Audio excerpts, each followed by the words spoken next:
95%.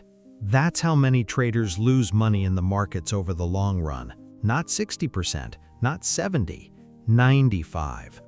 And here's the part that should stop you in your tracks. It's not because they don't know how to read a chart. It's not because they don't understand support and resistance or moving averages or risk-reward ratios.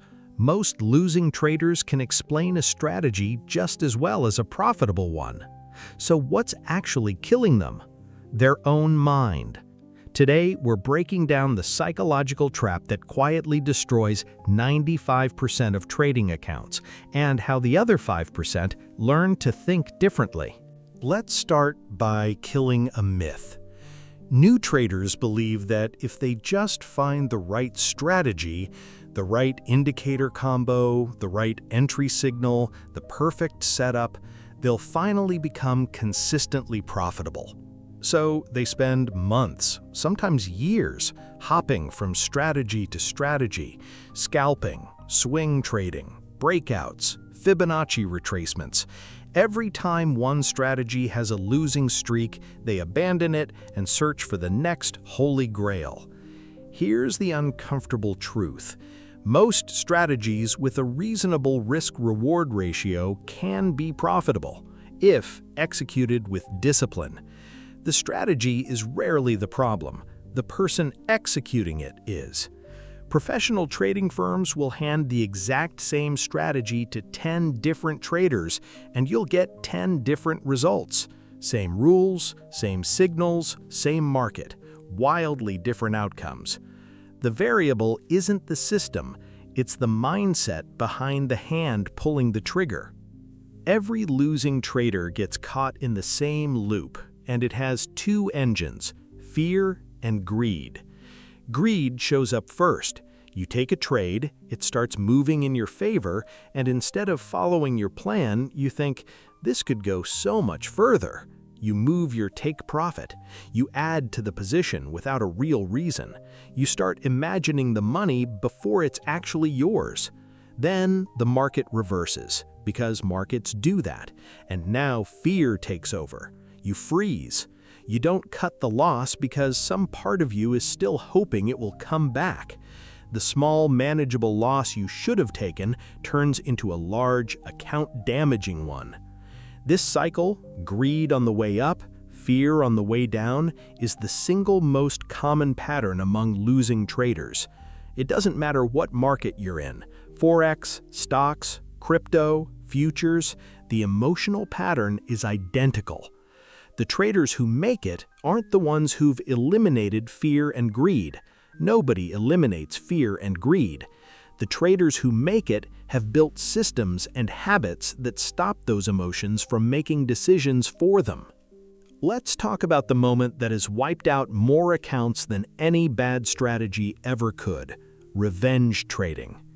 You take a loss, it stings, and instead of stepping back, your brain says one thing: I need to make this back, right now.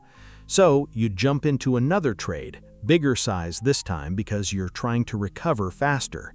You skip your usual checklist. You ignore your own rules, because in that moment, rules feel like they're slowing you down from getting your money back.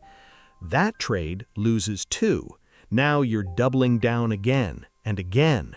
What started as a single manageable loss spirals into the kind of day that ends a trading career. Revenge trading isn't really about the market at all. It's about ego. It's the mind refusing to accept a loss, treating it as a personal insult rather than a normal cost of doing business. Every professional trader has felt that pull. The difference is, they've trained themselves to recognize the feeling and step away from the screen instead of acting on it. A 5-minute walk has saved more trading accounts than any indicator ever will. Now here's a twist most people don't expect. Winning can be just as dangerous as losing. After a string of wins, a strange thing happens in the brain. You start to feel invincible. You believe you've figured out the market. Your risk management, the very thing that got you those wins, starts to feel unnecessary. so you increase your position size. You skip your stop loss because this one's obviously going to work. You start trading more frequently, chasing the feeling of being right. This is called overconfidence bias, and it's brutally common right after a hot streak. The market doesn't care how many trades you just won. Every new trade carries its own risk, independent of your last 10 wins. Traders who survive long-term treat every single trade the same way, the same risk percentage, the same process, regardless of whether they're on a win streak or a losing streak. Consistency, not confidence, is what protects the account. There's a deeper psychological trap underneath all of this: the illusion of control. Humans naturally want to believe that if we study hard enough, watch closely enough, and react fast enough, we can control outcomes. But markets are probabilistic. No single trade is guaranteed. Even a strategy that wins 70% of the time will still lose 3 times out of 10. Losing traders take every loss personally, as if it reflects a failure of skill or effort. Winning traders understand that losses are simply part of the math. A doctor doesn't feel like a failure every time a patient's treatment doesn't work perfectly. They look at outcomes over hundreds of cases. Traders need that same distance. The moment you stop judging yourself trade by trade and start judging yourself by your process over 50 or 100 trades, something shifts. The emotional weight of any single loss goes down dramatically. And when the emotional weight goes down, the impulsive decisions go down with it. So, what do the 5% actually do differently? It's rarely a secret indicator. It's usually a handful of unglamorous habits. They define their risk before entering a trade, not after. The stop loss and position size are decided in a calm state of mind, before any money is on the line, and before emotions can interfere. They accept losses as a cost of doing business, the same way a store owner accepts the cost of rent or inventory. A loss inside their risk parameters isn't a failure, it's just an expected expense of running a trading business. They track their emotional state, not just their P&L. Many keep a trading journal that notes not just entry and exit prices, but how they felt during the trade: anxious, greedy, calm, rushed. Over time, this reveals the emotional patterns that are actually costing them money. They step away after a loss or a big win, giving themselves a cooling-off period instead of jumping straight into the next trade. And most importantly, they treat trading as a game of probabilities played over hundreds of trades, not a single make-or-break event. Here's the real lesson: the market isn't designed to defeat you.